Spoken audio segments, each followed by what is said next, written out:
Okay, so if all jokes aside, this is my real backflip tutorial, and I'll teach you how to do a backflip, or at least, try, because I can't guarantee everyone will be able to do a backflip, but you don't have to be really physically strong or anything like that. You just need the mental mentality, and you just can't be really overly obese or anything. Sorry.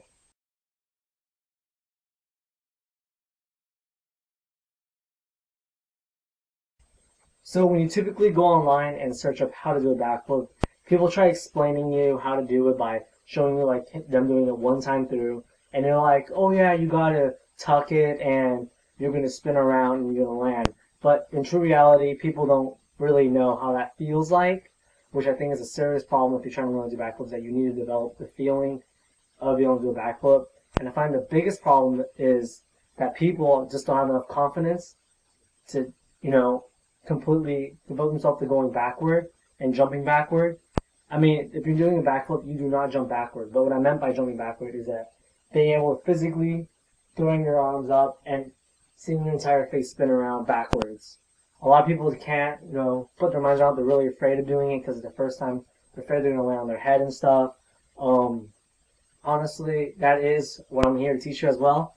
Besides just technique, which is really important as well. But I think my tutorial will go more in depth, and because I was a self-taught person, and I learned at a pretty young age, around like 13. So I think I have a basic understanding what people are trying to look for if they're trying to search up how to do a backflip. Because I was looking around all over YouTube and I couldn't find a decent one, and I eventually discovered the best way to do it, and I'm going to teach you. Okay, so when you first start off, you gotta have your hands up. You don't have to throw them up yet, but you gotta have them up to shift your momentum to the top. And then when you bring it back down behind you, bend your knees as well simultaneously, like this. And once you reach to a certain point, so as you see, my knee is about 90-degree bent. My arms are about 80-degree because I'm not that flexible. But you can see that I'm looking straight forward. Then you're going to throw your hands up. Make sure you're jumping straight up though. And continue to look forward. Although it looks like I'm not looking straight forward, to my body I'm looking relevantly forward compared to if I was going to do a back handspring. This is very important because you want to keep your center of gravity the same. Throwing your arm up will generate torque and momentum. Okay, and once you get off in the air, you want to quickly bring your knees and your hands together. So when you first start off, what really worked for me is grabbing behind my legs instead of grabbing in front of like I am here. You can do it when you get better, but if you first start off, I'd start grabbing behind because sometimes you can't handle the amount of torque and spin that you have to generate to do a backflip. So it's a great way to be able to handle it if you're not that physically strong. And as you continue your spin, I can't emphasize this enough, but you need to continue to commit to your tuck until you can see the ground. And make sure you're looking forward the entire time when you're doing the flip. And when you see the ground, you can see I'm going to slowly let go of my tuck, which will ultimately slow me down as well. Because if I didn't let go, I would do a full flip and land on my head again. So I let go right there, and then my legs are starting to land, and then I land and bend my knees. Okay, and that's everything.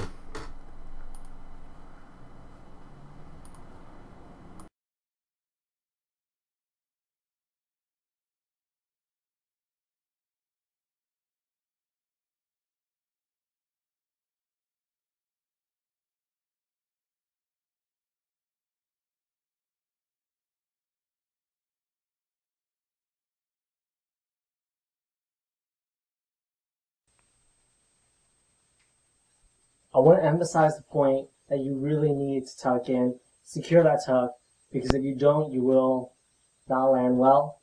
I promise you that even if you can't even like jump, do anything, as long as you tuck, you will land on your feet or knees, and you will not land on your head.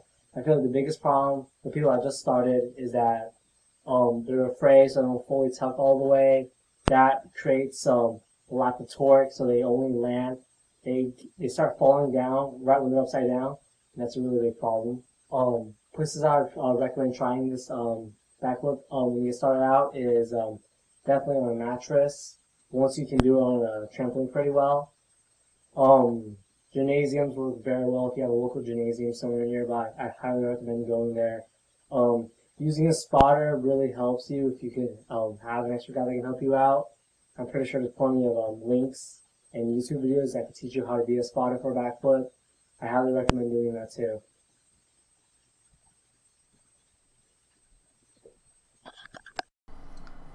Okay, let's say you don't have a trampoline.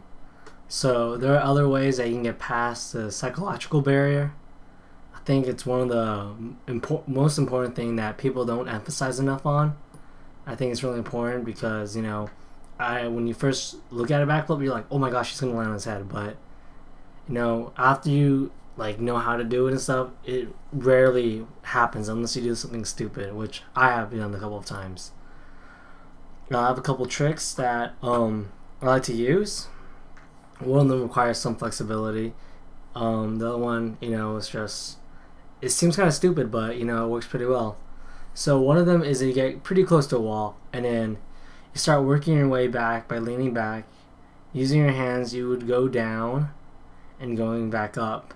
Now, it's not to stretch your back or anything, but when you go and lean back, you get that weird feeling that you get when you first kind of jump backward or do anything backward that involves your head spinning backward. And this really helps, I think, a lot with back handspring especially, which, if you haven't learned that yet, I'd recommend learning that first before you learn the backflip, because I think it's easier and you'll feel a lot more confident if you learn a back handspring first, because you also use your hands, so it's not like you're just jumping, you're kind of just falling on your hands and your legs again.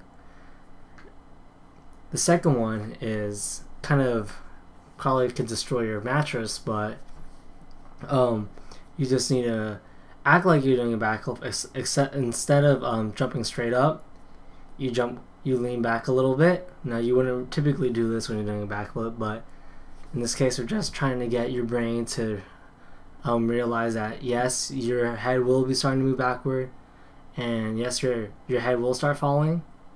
Well, it'll feel kind of like it. So I think it's really smart, because if you can confidently just jump backward without caring as much, you won't be as scared as to jump backward and grab your legs and stuff, which I really think is a big step if you have no experience in either a back handspring or any other flips that you've tried.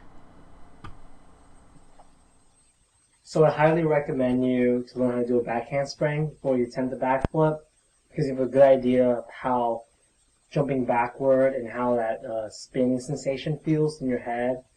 And if you have a trampoline, I highly recommend you use that too, because it's a really great way to know how jumping backward feels like. But if you're going to use a trampoline, do not bounce before you do a backflip. I know that helps you get a better momentum and it gives you a better hang time, but if you really want to know what it feels like on the ground, I recommend you just going straight into a tuck, like a back tuck. No jumping beforehand, because it gives you real time of how much time you have to spin backward. When you're jumping up, do not look back. That is one of the biggest mistakes. You do that for back handspring to look for where the ground is, so you put your hand there. Backflip, you don't want to look for the ground.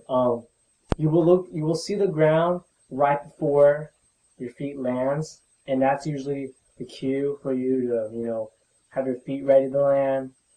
Because if you look behind you, you will lose a lot of torque and momentum, and you will not do a successful backflip. Let's just say. Make sure you jump up, look forward still, clench your neck forward like this. Also generates a lot of torque, which is really good.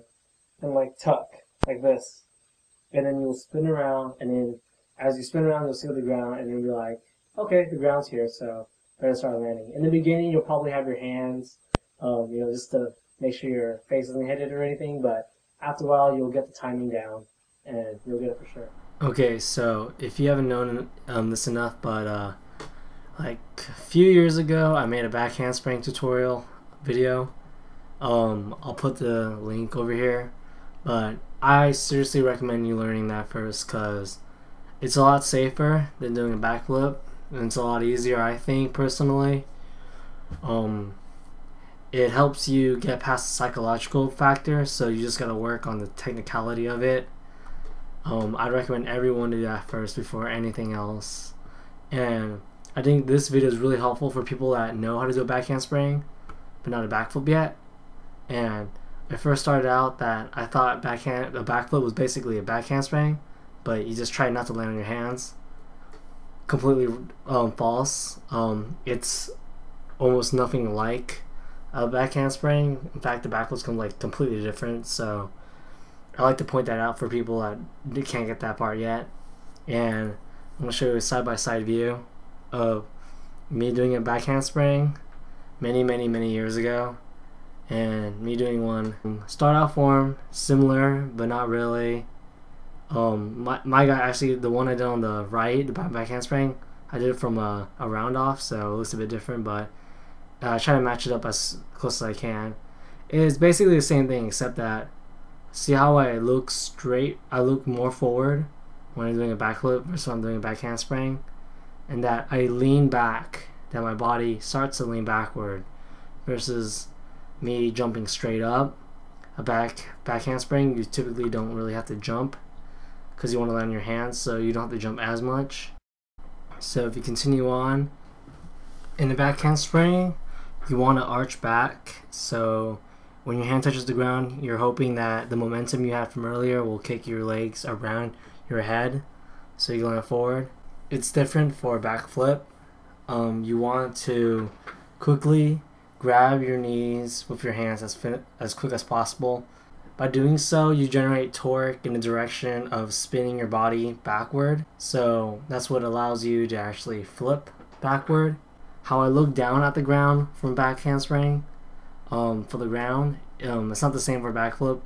Typically when your body is perpendicular to the ground, you still want to look straight forward like how I am, and it's only when you see the ground, if you're looking forward, you'll know when you can start letting go under tuck and start to land. Okay, so the last thing I want to say is that no matter how much you look online and stuff and look at different like tutorials, what you really need the most is experience. So you definitely just need to go out there and do it, because I was very afraid. I kept looking at many different videos trying to find the perfect way to do it, but in the end, practice makes perfect. You just got to go out and try it. Just know your limits, and don't hurt yourself, because I think backflip isn't a very dangerous stunt to perform, but people that don't know how to do it and do it without any experience or how to do it can easily hurt themselves. So just go out there. Definitely recommend you learn the back handspring first. Good luck with your backflip. If you have any questions, just send me a message or whatever, and I'll be sure to respond to you if it's anything that I haven't explained on here. Yep, see you soon.